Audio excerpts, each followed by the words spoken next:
This episode is sponsored by Kendo UI. Kendo UI allows you to build better apps faster. They have a comprehensive library ranging from data grids and charts to buttons and sliders. Plus, you can use their components as plain JavaScript as well as in Angular, React, and Vue. They have a large collection of customizable popular themes like Bootstrap and Material. Go check them out at reactroundup.com/KendoUI. Hello, welcome to React Roundup. Today I'm your host, Nader Dabbit. On our panel, we have Lucas Heish. Hello to everyone from New York. We have Sia Karamelagos. Hello from New Orleans. And today our special guest talking about React and React Native, but probably focusing a little more on React Native, is Orta Therox from Artsy. Welcome, Orta. Hey, everyone. I'm also from New York. Woo! I love your New York accent. I know, yeah. It's really stuck well. So do you want to give us a quick intro for people that aren't aware of who you are and kind of what you're working on at this point? Sure. Okay, so I have about 15 years of native Mac and iOS development experience. And roughly 2.5 years ago now, the team that I used to lead decided that maybe it would actually make more sense for us to write an iOS app in React Native. And so I was part of the, that makes a ton of sense. Let's build all the tools and figure out how we can make it work for our mobile team, and helped sort of understand the relationships in the JavaScript world a bit more. Prior to this, I'd been running the dependency manager for iOS. So it's a pretty core dependency for all these other projects. And so I had a lot of relationships in the community from that. And so I spent a lot of time trying to figure out what are those kind of relationships that we need for JavaScript. Very cool. So with all of the discussion lately about React Native, this is a really good time to have you on because I'm a big proponent of React Native. I'm also a realist though, so I'm always aware of the benefits and the drawbacks of using something like React Native. But I think there's been a lot of really good discussion lately, ever since Airbnb. Well, actually, even before that, when React Native, they on their website, they posted a kind of overview of what is going on with the framework and things that are changing. And I think that was actually spurred on by another thing that happened that week. Someone had tweeted out that Facebook was dropping React Native. I think that's what actually drew this entire conversation. And then someone from the Facebook team was like, no, and not only are we not dropping it, we're actually investing even more in it. And they were talking about all the things that are happening over the year. And then Airbnb posted their blog post about they're dropping it. And then you posted or your company, I'm not sure if it was you or not, posted a really in-depth kind of summary of why you were liking React Native. So I guess to kind of kick off the conversation, can you just kind of give us a summary of what your opinions are kind of around all this discussion lately? Sure. So I think a lot of that React Native blog post actually is made to specifically address native engineers' problems. A lot of it's, I like to think about it, if you keep up to date with React itself, you may have heard of suspense, where it was an idea where we would allow some sort of asynchronous rendering inside React component lifecycles. That is close to being the default for React Native, and the things that they're working on are actually the opposite for React Native. So it allows you to write synchronous code with native code, which it actually frees up so many problems that exist when you start having big, complicated native apps that integrate with React Native. So part of that feels like it was partly addressing a good chunk of Airbnb's general problems. A lot of the things that they said was that it was, we had these two very large toolkits. We had a lot of engineers that actually were still, there was still React Native engineers. There were still native engineers for iOS, native engineers for Android, native engineers, web engineers that could jump between a few of these projects. But it was never very obvious what kind of project fit well with which type of technology. And so there was no coherent vision about what people should use something for.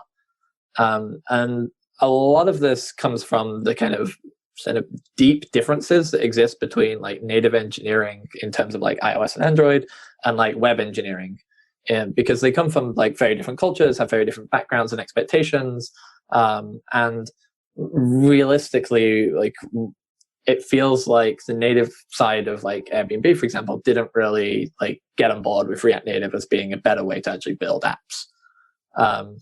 Whereas like Artsy is the opposite approach. Like it was a bunch of native engineers that have very different constraints from Airbnb. Like it needs to be stressed. Like we think it's a better way to build an iOS app, not to build an iOS and Android app, not to deploy like multiple times a day or anything like that.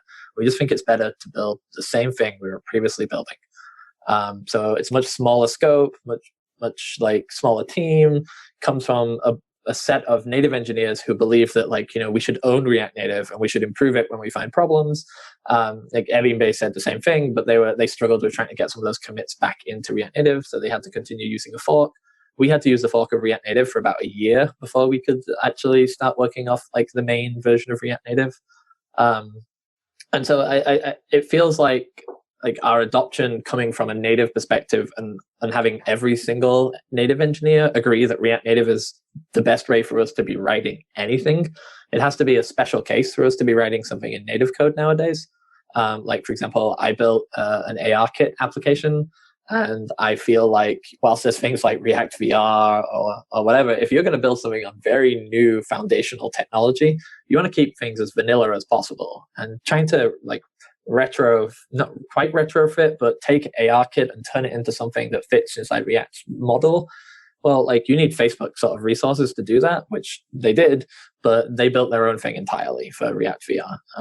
And so like that's just like code that we wrote natively because it fit the problem domain better than trying to say like what React Native is good for, which from our opinion is taking JSON and putting it on a screen as efficiently and as like succinctly as you can. So within the company, I'm sorry, go ahead. I've been talking. I'll let you pick this next one. So I wonder if this has a lot to do with the size of the team. Like we're talking about Airbnb with like hundreds of people working. So you can have like people focusing on like really small components of apps, maybe even whole teams working on like one part. And when you're talking about companies that you do not have like 10 people working the same app, maybe this is a scale issue, right? Maybe React Native solves really well for smaller scale teams. And when you are in the hundreds count, maybe you can go like fine tuning more natively. Yeah. I mean, the biggest counterexample to that is Facebook. Obviously, it's a pretty big engineering team. But I feel like the way that Facebook describe how they use React Native is that they describe it by like product verticals. So they say like marketplace uses it, the ads team uses it. They don't say like the Facebook app uses it. They don't say like Instagram uses it. And I don't quite know if like, you know, because I don't know politics inside Facebook, but I feel like there are just sets of verticals where they say like React Native fits the problem domain that we have. And so it allows us to, you know, build. We're sharing 90% of code between Android and iOS, and we have a lot of native engineering that can help fill those gaps. So yeah, I agree. It's very likely that Airbnb may have felt very reasonably that the size of their teams, because they may be structured very differently. Like React Native fits really well in my perspective with the type of apps that they're building, but I don't know their internal politics, and like they summed it up very reasonably in their articles. So. Good for them. So how do you balance, I guess, the need for, so your team is multi-platform. So how do you balance the need for, you know, professional development or training versus what's needed at the moment and keeping it broader rather than more specialized? I guess we kind of think of it as like there are product engineers and they build products across many different types of things. Prior to us de-siloing the mobile teams, and that's our internal tool, the internal namings for this, we you know, the mobile engineers working on iOS apps would never contribute to the server side of anything, and they would never contribute to the web side of anything, and nobody else would contribute to the iOS side of anything. And every single team was very, very vertically oriented. Realistically, from my perspective, professional growth since we de-siloed the mobile team has been like through the roof, because your abilities have gone from being, you know, a good iOS engineer to being still a good iOS engineer, but you're now contributing to the web. You're now contributing to like some of our like servers that are not entirely owned by the backend team, because we put a GraphQL API in front of all of our APIs, and that GraphQL API is owned by the front end teams rather than by the platform teams, so that then they can iterate fast, and sometimes it can go down, but it's owned by a different set of people, so that the requirements are very different. And so like professional growth has been like through the roof. For training, we've actually we had to train everyone, I think is the right way to think about it. I'll give you the full story. So the process has been a multi-year process and still hasn't quite finished for the adoption of React Native for Artsy. What we kind of perceived at first was that we would test it out, see if it would work for us, and after like 2 or 3 months, that made sense. It felt like a pretty good fit for the problem. Which our problem, by the way, was the idea that we couldn't keep pace with the website. The website was regularly shipping features much faster, and the iOS app had just eventually got to a point where we said we just can't keep feature parity, and we could throw 2 engineers for 1 web engineer on the same project if that project was important enough, and we had half of the amount of native engineers. So a lot of like, this thing is more important than this thing regularly. And so we tried to fix it in Swift, and then we tried to fix it in React Native, and React Native won because we got there faster, code looks very obvious, and we could share like domain knowledge with the web engineers. So because it's all React and it's all JavaScript. Mm-hmm. So you lowered like your bottlenecks for getting stuff out the door, basically. Yes, exactly. Oh, that's awesome. Yeah. Anyone can contribute anywhere, like within their domain, right? Anyone on the front end. I think this week has been one of the most interesting weeks for us because there are more people with a background in web contributing to our iOS app than there are iOS native engineers at Artsy now. And they are doing a great job. Every now and again, they may need to pair with a native engineer to like do something that's a little bit tricky. But most of it is like just shipping the same as like a web page. We like to describe our native engineers as basically being like the people that make Safari or Chrome.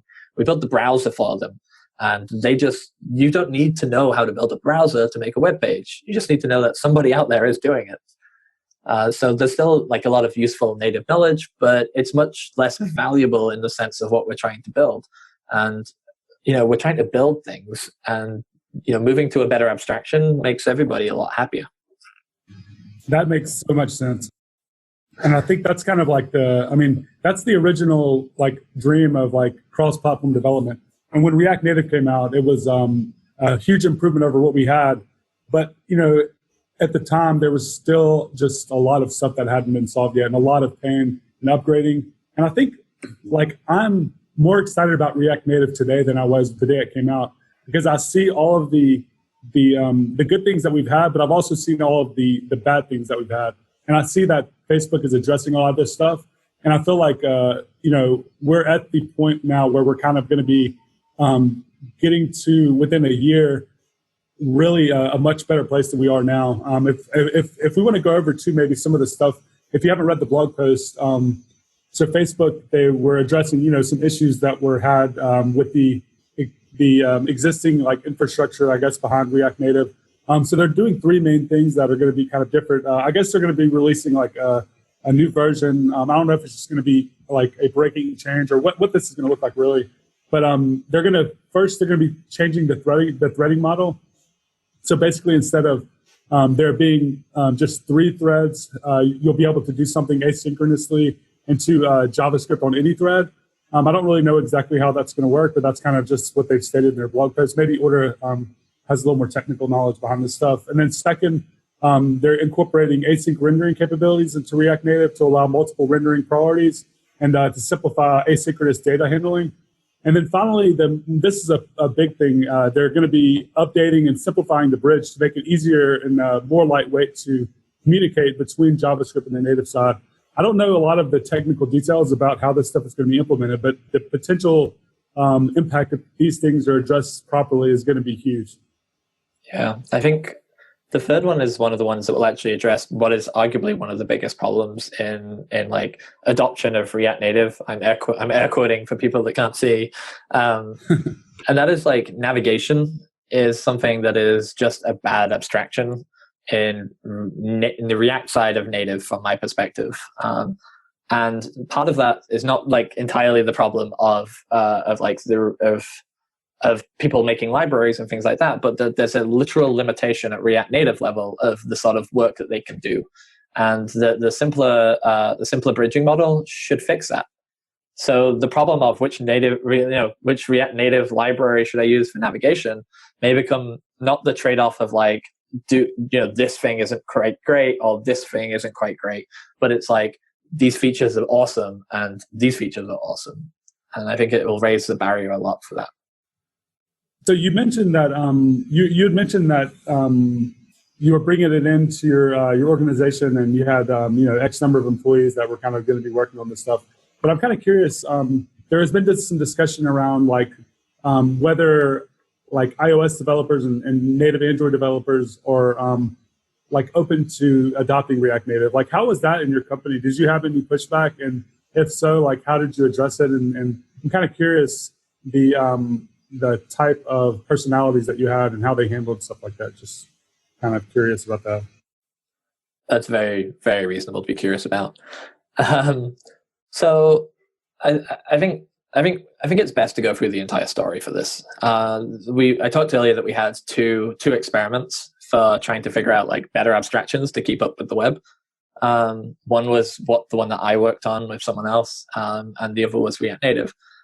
So I was one of the first people that needed to be persuaded that React Native made sense, because I wasn't involved in that at all. I just watched it while I was building a separate product entirely. And it came from somebody who I trusted a lot. His name is Alloy. He's like the original creator of CocoaPods, the dependency manager for iOS.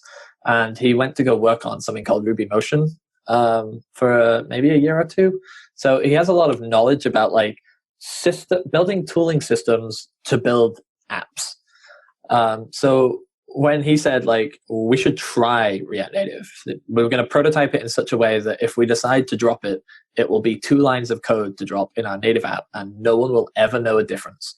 And so he built all this system, all these systems, all these integrations, and it never touched our iOS app. The app only added 3 or 4 extra lines of code to get the React Native stuff in. And then that was it. That was everything. So, I mean, that's a pretty elegant way to introduce a new technology into a system, to abstract it so well that if you are working inside the original system, that you don't even notice it. And like one of the ways that we did that is by using CocoaPods. Shocking that we would be using that as an abstraction, but we just made a dependency that kept all of React Native in a completely separate repo. So people could work on that in their own, like anywhere they wanted, without actually like air quotes polluting the main repo of our native apps. So from there, we then had to start actually persuading the rest of the native team. So we had 3 people, other than the 2 of us that needed persuading. So one of them did take some time. There's literally a blog post from a fellow called Ash Furrow that is actually like how I was persuaded that React Native is a good idea. That basically can be summed up as, once I tried it, my mind was blown. And like some of these things are so simple. It's like, fast hot module reloading, showing jest. Jest is just so spectacularly better than anything in the native world. That it's like, we can start writing tests again. And then we moved on to like one of our final people to persuade actually was like, she always identified as like a kind of designer developer. And so like switching technologies underneath her isn't quite like switching technologies underneath like a developer with such a focus on building a thing. So she really enjoyed the fact that like she had a sort of tool for prototyping instead of like being a tool for so much like heads down programming. And then eventually just kind of grew to love sort of the layouting system, the way in which she could now mentor people into these code bases. And so it wasn't quite as strict as like, your native skills are now directly translated, but more that like you can grow as a person because so many more people are going to be involved in this project. And so like there was many different ways in which people kind of got persuaded into it. I think one of the interesting aspects of this is actually the training part of this. So we introduced React Native, and we mobile folk at Artsy are extremely tooling oriented. So what we did was we built out what we considered to be a very, very perfect setup for building React Native apps. That took about a year. And in the course of that year, we then said, okay, hey, web developers, your backbone, like CoffeeScript apps are great, but do you know what's better? This exact setup that we've just made on React Native. It's worked out really well for us in this way. So what we did was we created an exact copy of this system for web. So they have their own version of like a components library that they import into this like CoffeeScript app that has like TypeScript, Relay, styled components. And so it has all the exact same technologies. And that took about a year to get right. And now we're like 2.5 years in, we're starting to think about like, so how do we merge these things? But we had to train every single web engineer on the, like, what we now call the Artsy omakase. Like, you know, there's so many choices in JavaScript world. So if you just want to not think, or if you want to have like, then this is the stack that we have chosen from years of development. And so we did that by like series of workshops, by lots of pairing, by having people on the web team being really inspired by the tech, the aims of these multi-year projects, and just being like, you know, overly communicative about what we want to do and how we're going to do it. And now we're like trying to figure out how to write two screens that are like, we're going to write it first for web, and then we're going to try and port it to iOS, like aiming for a similar code base as possible. And those things were just like, they were just discussions nobody could have had previously. And the way that we can do it by slowly adopting these technologies and by like slowly improving the lives of everybody involved in the project means that we can, you know, get everybody happy and get everybody like feeling productive and get everybody jumping between projects a lot more. So everybody feels like they're growing in some sense. Yeah, I find it really interesting, the part in the beginning saying like it was really easy to just turn it off. Yeah. So I believe that every time we try a new technology, when we have this turn off thing and we are really clear, communicate like, okay, so if it's fail, we have a way to roll it back and things like that. This makes like the room much more like you know, it's everybody is kind of tired of problems. So you're building like a new thingy that people still don't know, and then you say like, no, it's okay. If I press this button, we go back to our previous world. This makes everything like much easier to talk about after that, right? It takes up the risk. Yes, it de-risks it. That is the perfect metaphor. And like sometimes it's really hard to make technology that, you know, that you can do that with. And I think, you know, we were just very lucky that we already had all of the internal skills to be able to pull off like how we could build an abstract React Native in such a way. But, you know, if you improve your tools, then you get these kind of abilities. And that's part of why the open source community is so easy to engage with and so valuable as like a resource for all programmers. This is also another characteristic that I like a lot of React itself. The React model, even web or native, is when the component model makes it really easy to isolate one part of your app or anything. So like if you want to start experimenting with anything, you can just isolate the part in your React tree, and I don't know what to do. Like you can run another language inside of it. You can go super native. You can go, and then you can just remove that if something happens. This is another benefit I also see from this component model. Yeah, one of the things that like it just seems so plain and simple, but is always worth referencing is just like what a great abstraction React is. You know, going back to working in native code, like that's what I've done for the last 4 months.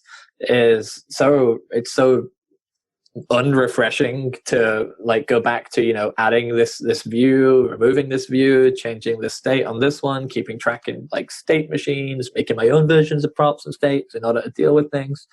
Just like the idea that React, like the reconciler, handles so many of these kind of problems for you, is just like a great abstraction.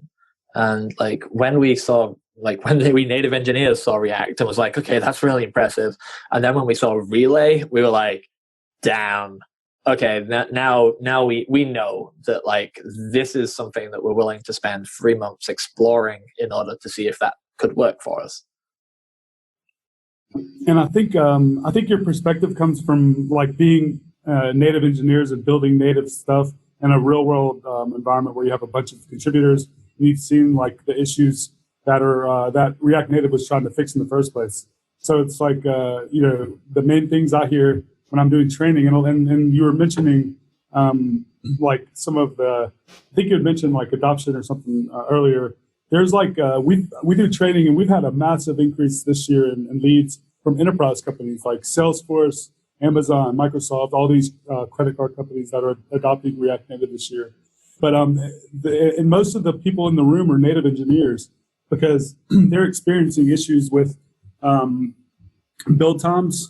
It's costing them a lot of money for the build times because their developers cost a lot of money. So when their builds take 10 or 15 minutes, that increases their costs. So like that's one thing, and of course the cross-platform thing. But like I think that the perspective of like this is just trying to help you become more efficient. It's not like anything other than that. Like it kind of comes down to that. Yeah, I agree completely. Like, you know, we've been building this iOS app now for 5 or 6 years. Our build times are about maybe 10 minutes from a clean compile, which is relatively rare. But like an incremental change is like 30 seconds. And, you know, when I bring a designer over and we're trying to iterate on something, and like the AR is a good example of that because the values are just so weird and hard to scale because they're in like meters. So like 0.01 is maybe what we want. And like waiting for 30 seconds to see if that changes actually what we wanted is super frustrating. Deploy more, pay less with DigitalOcean, the simplest all-in-one cloud computing platform for developers. Scale and run cloud applications faster and more efficiently with effortless administration tools to robust compute, flexible configurations, networking services, real-time alerts, and rapid provisioning while enjoying industry-leading price to performance with a flat pricing structure across all global data center regions at any usage volume.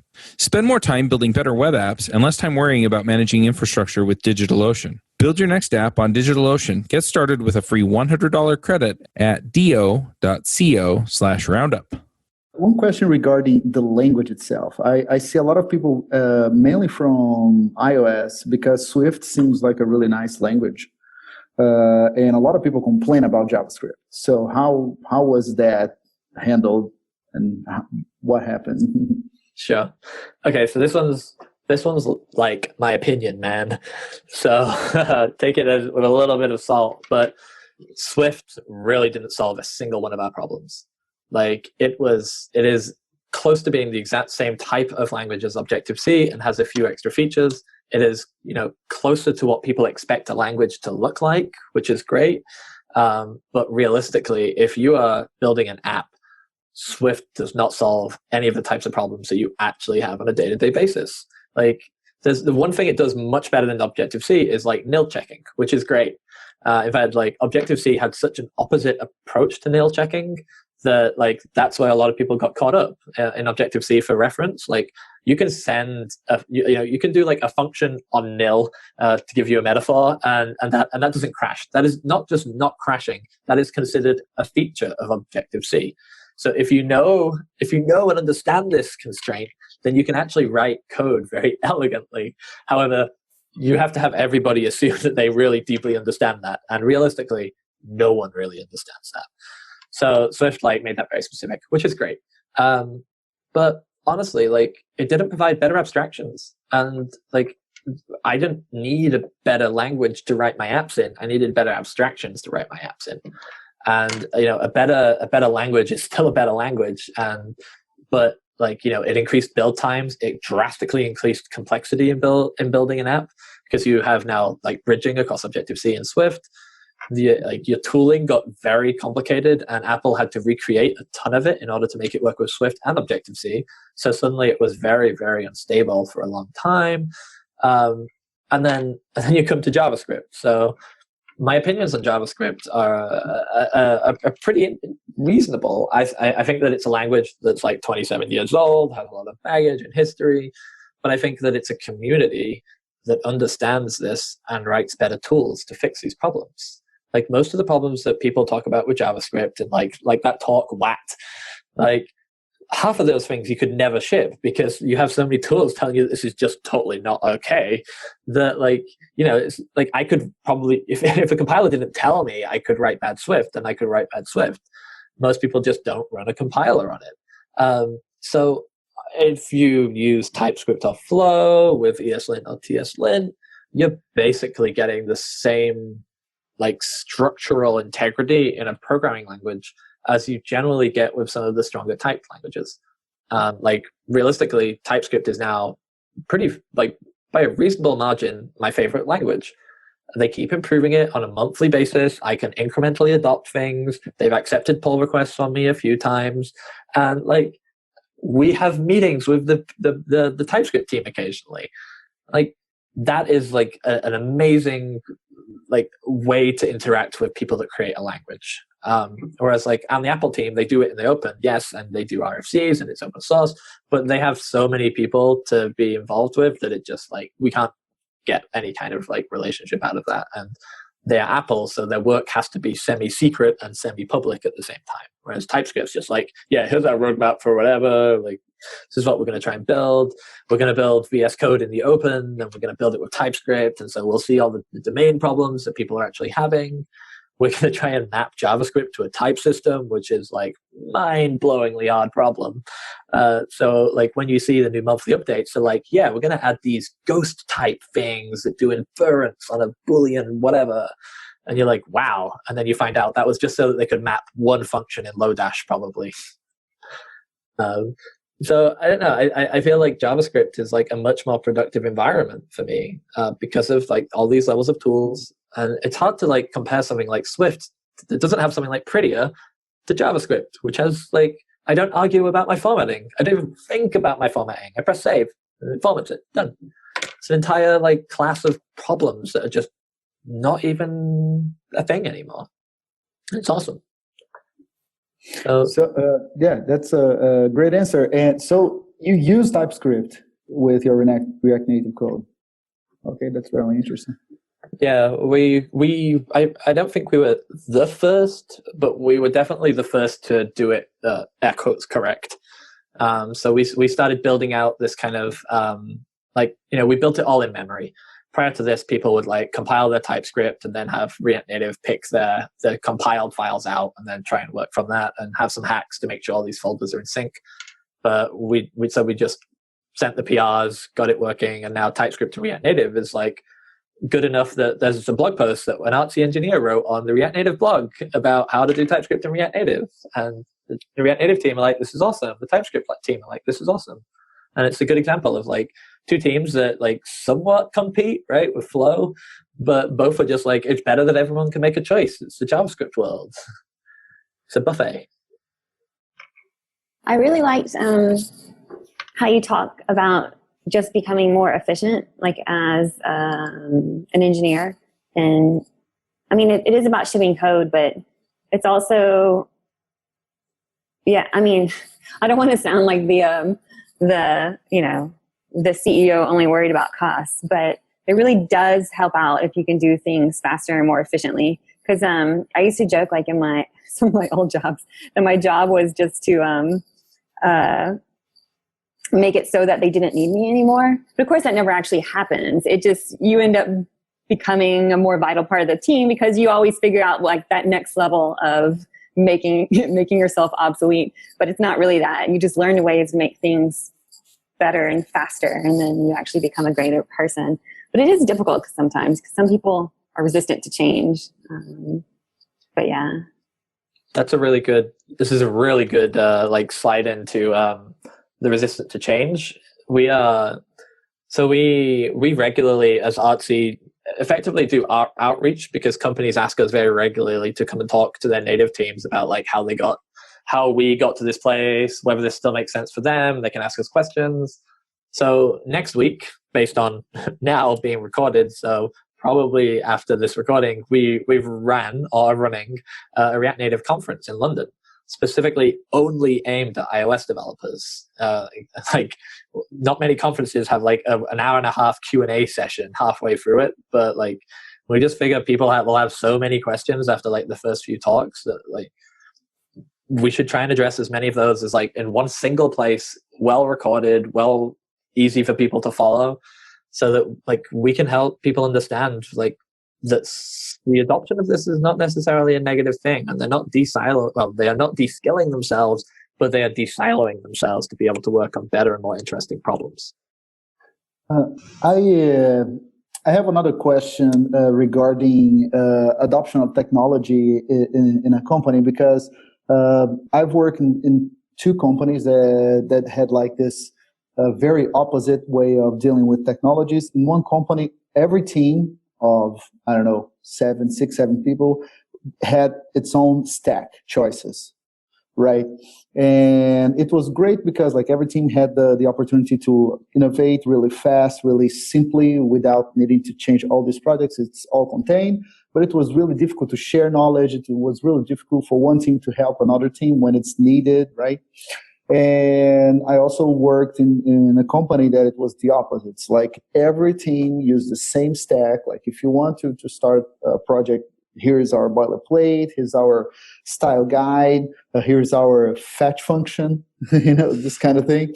So, and this is very interesting because you can move people among teams, you can help each other, and sometimes you build something that can be easily shared. But on the other hand, you feel very constrained to look for new solutions. Like, oh, everything is style components, but I found this, I don't know, flaps components that I want to try, and it's difficult. So how do you find the balance? Like how do you keep innovation growing on contained the small teams, while still like making sure that everybody share code and knowledge?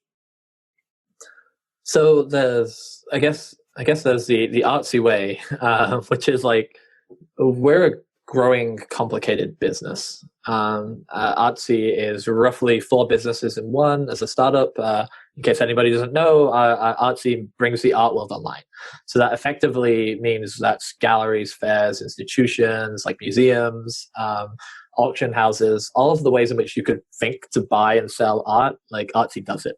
So that leaves an awful lot of range as well as like an awful lot of depth. So like for us, the way in which we try to think about tech stacks is that there are like kind of stable tech stacks that can change maybe every 5 to 3 years. So like the iOS app moving to React Native is one of those changes. The like the website adopting like the sort of React Native Artsy Omakase JavaScript setup is one of those big changes. But if you're building like a kiosk app that isn't on the critical path for anything other than that one business, then that can be in some like esoteric, as long as you can train a few people and that your bus factor is okay for that project, then you can try it in Scala, you can try it in Swift with functional reactive programming, you can try something that feels like a good fit for that domain. So like, yeah, there's definitely, maybe it's unique to Artsy's domain because we've got breadth and depth.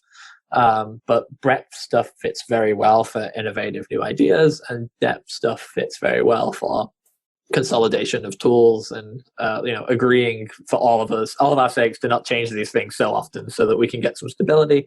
Because once we have that kind of stability, then we can start like thinking again at tooling higher level of abstractions. Like since once we got every single engineer that was doing front end to start using VS Code, then it became worthwhile for us to both like ship code back to VS Code and to make our own extensions for our own problems, because every engineer was going to be using them. So it was worth the time investment. And you can't really do that if you allow a lot of exploration in every direction, but you can if you believe that there is a critical path that people will try to consolidate on. We lost an adder. Okay, so that brings me to another question about a. I saw you wrote about it in the blog about the focus on open source that y'all have. So does it how did it start, and how does it work on a day-to-day basis? Okay, so I feel like every time I start one of these, I'm like, so our code name for this, the way that we describe this is open source by default. So this is like a project that the CTO and I worked on roughly for 5 years, to go from, being like a relatively normal type of company where you write code and that code is kept private, unless there's a very good unless you can find a library to take out of it. To the point where you have to argue in favor of like writing code in private now. So the adoption of that was like incremental. So first it was like we ship enough libraries that like we felt like a lot of our code was already out there, to eventually starting to send messages to our C-level executives saying we're going to start open sourcing a bunch of these like basically critical path projects in the app. And now we're at a point where every single thing that you as a user have probably ever seen at Artsy was available as open source from day one. We had to build a bunch of projects to like make that work. So for a good example of this is like in the web, you generally use a .env var file to keep track of your environment variables so that they're kept private and they're not in your source code. But that sort of thing didn't even exist in iOS. Like it kind of is hard to do, right? Because you bundle it into a single app that you then ship off to Apple. So how do you have environment variables and things like that? So we had to build a version of a .env generator that works at a package manager level because it's really hard to build this kind of infrastructure otherwise. So we're just a bunch of people that care strongly about the idea that open source is one of the best ways to actually write things. So sometimes that is like, if you consider your app to be like part of the open source community, then everything you depend on is part of your app. So like when we adopted React Native, we actually started working on React Native to try and reduce the number of JavaScript dependencies it had, because we would have done that with our own app. There's just, you want to be able to understand as much of everything in your app as possible. So that is just one angle of attack. We say that we try to own our dependencies. So when I talked earlier about the idea of an Artsy omakase, so that's Japanese for like the chef decides. All of the things that we have said, things that we use, so that the omakase I think is TypeScript, Relay, styled components, VS Code, maybe 2 or 3 other things. But Jest, I love Jest.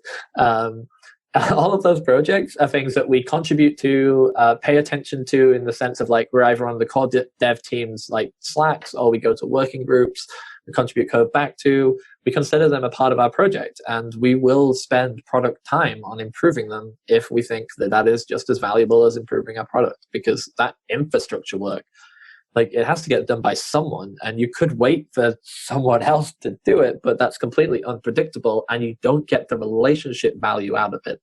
The React Native conference I mentioned earlier, didn't even give the name, which is Artsy x React Native.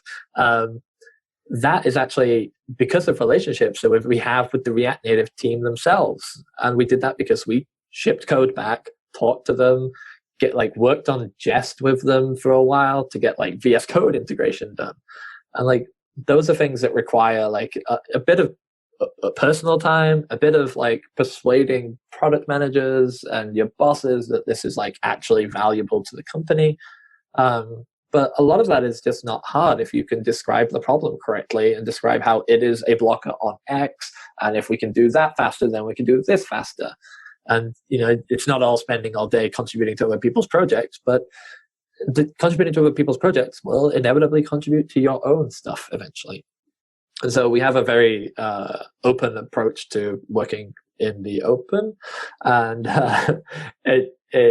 it's worked out really well for us, both in the aspect of building our own apps and letting people know that this, relatively small in the scale of things startup is like both interesting to work at and an interesting domain that we're working on. I end up feeling like I'm like monologuing for ages sometimes. Yeah, you did like answer the question I was going to ask. So. Like, well, I could just continue for another hour on this stuff. But so you talked about the last couple of years that at Artsy and what you've been doing with React Native. I'm kind of curious about the future. Like, what are you planning on over the next year? Is it just going to be more of the same? Do you have any specific differences that you're going to kind of be implementing, I guess? And do you have any thoughts about if the new React Native release or whatever, when they implement these big changes, if it's like a breaking change about like how you might implement some of that stuff in such a like large existing application? So as very prominent members of the native community doing React Native, Facebook reached out to us around CocoaPod support, which is kind of convenient because two of us worked on it for a very long time. Because like some of the things that Facebook care about, the React Native team inside Facebook care about is like the perspective of native engineers on React Native. And when they see the level of hacks required to pull off CocoaPod support, like for a lot of people, that's just like close to being unacceptable. You're already about to adopt a technology that you may think is already a bit sketchy. And then you look at this like set of instructions which are fine on the README, but the moment you put it into a real app, it becomes a whole different ballgame. Like I built a CocoaPods plugin to the dependency manager to fix like React Native support when it's downloaded onto your hard drive in order to automate that problem away. But there are better structural answers rather than building a plugin to dependency manager to fix like support for this sort of thing. So I think this year is really going to be about like Artsy for the first time we're starting to put engineers that work on front end tools inside our platform team. So part of that is like, if some of our centralized front end owned servers go down, like who do we blame? That is now myself. But it's also the aim of that team to make sure the kind of structural integrity of all our apps makes sense too. And so fixing CocoaPod support in React Native fits under that domain, as well as like trying to increase adoption with native engineers in general.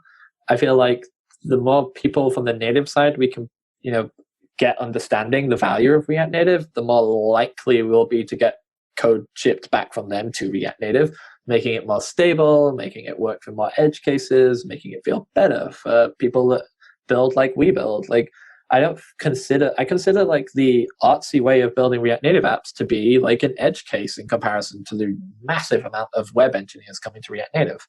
I think the right metaphor or simile or whatever to use is like, React Native is built because web engineers can contribute to native apps, but very little like air quotes resources is put to iOS engineers that think that React Native might be a better way to build a native app. Because for iOS engineers, we can already do all that. And like, you stay within the sort of Apple ecosystem, which means you have a relative set of stability there. You know exactly what to do because Apple will tell you what to do instead of you having to go off into the JavaScript buffet and try and figure out how to build an app from all these crazy like small modules that need to be put together into an interesting way. But you come from the web, you're like, damn, I can make an app now. And like, you have so much potential in that space. Whereas for native engineers, you're coming in and you're like, okay, so I already have the potential to build whatever I want over there. Why should I be using this at all for its cooling complexity, for its like abstraction complexity to learn, for the fact that it's not the way that Apple want you to be building things? Like, so it is very reasonable for native engineers to look at this stuff, and if the integration is even a slightly bit sketchy, just be like, nope. Not even trying this. If I can't install it via a library dependency manager that like 80% of all iOS use, why should I even think that this is going to work for me? So we're trying to address those kind of things. That's such a good point. And like that, yeah, again, it's like, it's selfish in that I want it to work better because then more people will contribute. But it's, a selfish positive thing for the community because then everybody gets to be a little bit happier, hopefully. And in an ideal state really is that there is very little difference between an iOS, a web, and an Android engineer. And that that there are spaces where they are much better at different things, for sure. But that there's a lot of shared code in there that just doesn't need to be unique, because it's just the domain problem of taking JSON and turning it into a user interface. It's not that hard. What I've seen working with some of these companies when we're doing trainings and stuff, we've almost found like that once the native engineers kind of became comfortable with React Native, they were much more, I wouldn't say much more efficient, but they were able to have a much broader set of skills that they could work in a React Native environment. Because once they learn React Native, it's kind of once they learn React, it's kind of it doesn't take them that long to learn that. But then they can go into the native side and bridge things when they need to, or they understand why things may not be working the way they're supposed to. Whereas the JavaScript developer coming from the web, we don't understand the native side, so we're just lost at first until we start kind of making an effort to learn. So I would even say it's if you're a native developer and you're listening, it's actually you're not going to lose your skill set. In fact, you're just going to be adding a massive additional skill set. So you'll be able to add another platform, but also you'll become another platform as an Android or iOS, vice versa, but also the React Native platform. Yeah, and you get to be a mentor to all these people that are going to be able to contribute to what is effectively your code base. And that just great career growth, great potential for yourself. It's fabulous. Yeah, I agree that when you understand the core of the system and the platform you are working with, when you go back to the higher abstraction, you're actually much more skilled.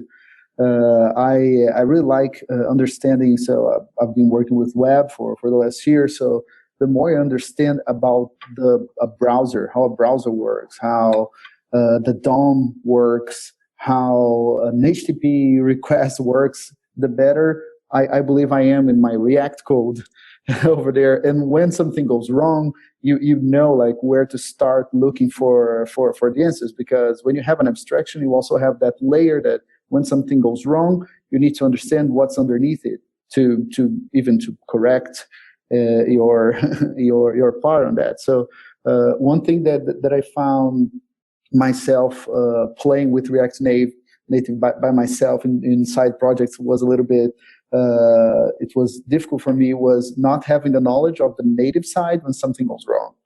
So I understand that the native knowledge must be still very valuable even in a React Native situation. Yeah, I've given talks at Fortune 100 companies to to their web teams about React Native, and I'm like, where are the native engineers in this room? Because if you are that level of company that wants to be shipping an app of the level of quality that I would expect you to be wanting to ship, you just can't realistically do it without at least one or two native engineers that want to be along for the ride to say, okay, this is how we can bridge to this thing, and you might not even know that thing existed, and to provide really great abstractions to really lift the team up into an entirely higher level of software quality.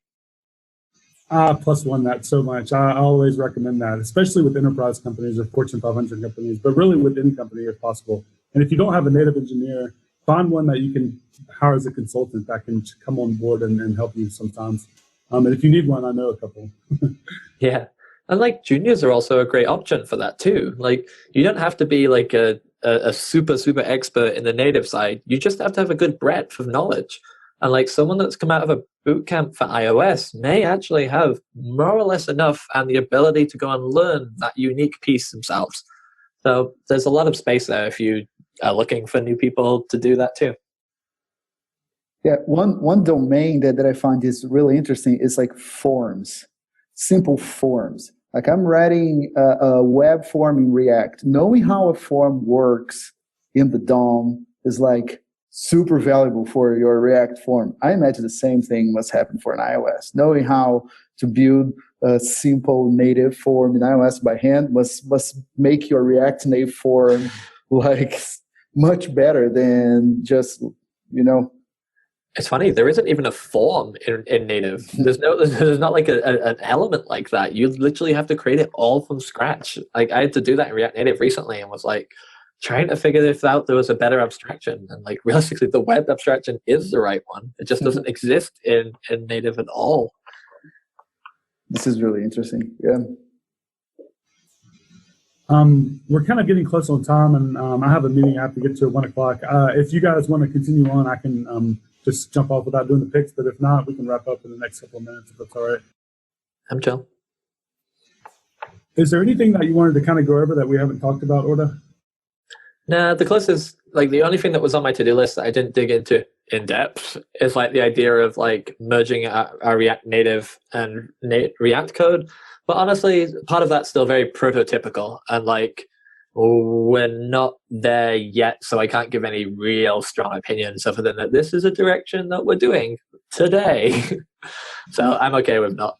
So like universal applications where you're basically writing a more or less a single code base that goes to web and native.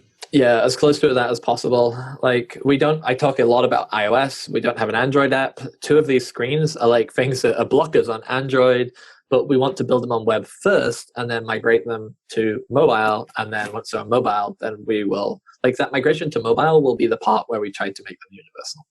Wow. This is a tough problem. Yes. I can only imagine. But again, it 2.5 years to get to this point. So we've been taking it very slow, doing it very incrementally. But we've got some smart brains on the problem. Well, I just want to say thank you from someone in the React Native community, because I think Artsy for sure has been like one of the leaders as far as not only raising awareness about React Native, but actually contributing to all the different projects that are out there and improving it and making it better for everyone. Because there's a handful of companies like Artsy that are out there, and without those companies, we definitely wouldn't be as progressed from where we were to where we are now. So. And I know you're leading that effort, so thank you. You're welcome. It improves our own app considerably to do all of this stuff. So, like, find a way, anybody listening, to align yourself with the open source community, and everybody improves. So I think we'll go ahead and get to the picks. So, Lucas, do you have a pick today? Do you run your own freelance business? Or maybe you're thinking about picking up some business on the side? Well, then you need FreshBooks. FreshBooks is the quickest and easiest way to get invoices out to your clients. It's easy to use. It works anywhere, available from any device, on the desktop, iPhone, iPad, Android, and all of your data is backed up and secure. And it makes it really easy to get organized and get paid. You'll be tracking time, logging expenses, and invoicing your clients in no time. You can also save time billing, freeing up several days per month to focus on the work that you love, and you get paid faster. FreshBooks customers are paid on average 5 days faster because there's a link on the invoice that says pay me now. And it's a great way to grow your business. Plus, FreshBooks is offering a 30-day trial. That's right, 30-day trial if you try them out. So go to gofreshbooks.com/devchat and enter devchat in the How Did You Hear About Us section. Once again, for a 30-day trial, go to gofreshbooks.com/devchat and enter devchat in the How Did You Hear About Us section. Yeah, so in the vein of knowing your platform, even you are working on higher level abstractions, my pick today is the MDN docs for web. It's just amazing. It's so well written.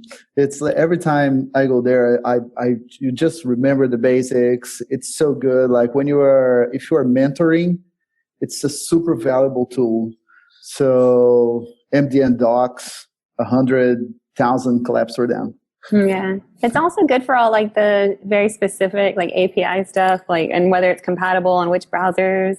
It's amazing. Awesome. It's amazing. Yeah, like what is this thing on the new fetch response? It's all there, and it's so well explained, and in all the tutorials and stuff. So yeah, I wonder if there is like something similar to that for native platforms or something like that. Maybe. So that's my pick today. Orta, do you have any picks? Am I allowed to? Yes, totally. Perfect. So one is program related, one is semi-programming related. So the program related one is actually a Webpack core contributor, Tobias Koppers. He's been working on a VS Code extension that will show you the TypeScript inferred types in JavaScript in your editor at runtime. So you can so every now and again we have to touch JavaScript projects that haven't been turned to TypeScript yet. And that's not quite as fun as I would like it to be. So this actually does solve a real problem that I have. I don't quite know what the name of the VS Code extension is, but I know that this person's Twitter handle is WSOKRA, and he's been talking about it lately on Twitter. And the second one is a non-for-profit that I've been working with for the last 4 years. They're New York City based. They're called Coalition for Queens, and it's effectively like a boot camp for people not well represented in tech that costs nothing to get started, and it's 9 months long. So it's like a proper 9 to 5 thing, and they're about to open up for the next year. So if you are listening and haven't really quite learned to program yet, in your own opinion, you could be, who knows, you should take a look at c4q.nyc. Sia, do you have any picks? Yeah, I'll do 2, but I'll make them small. One is, I don't think I did this before, but styled components. And I'm happy that you guys use it too. But it's just amazing. I can write CSS, or basically I can copy CSS from my older apps for components that I like to use. From when I didn't use, when I used to use Sass on projects. But now, it's just CSS. And the way it helps you compartmentalize, it's my favorite way to do it. Pretty awesome. Oh, and my second one, really quick, is I'm really excited about this thing called Web Summer Camp, and it's in Croatia. And both Nader and I think, are both speaking there. And I think it just sounds amazing to learn things and be in Croatia at the beach. So check that out too. Very cool. That's great. Styled components, 100% of our code here at ZocDoc styled components. Yeah. Oh, wow, cool. Yeah, we contribute back to it too. There was some streaming capabilities that we contribute back. So now we can stream our server-side rendered code with styled components. So it's really good, really amazing. So I have a couple of picks. The first one is AWS Amplify. It's a project that I worked on at AWS. We just added a new feature to the SDK. It's basically an interactions category, so it allows you to really easily set up conversational bots on front-end applications.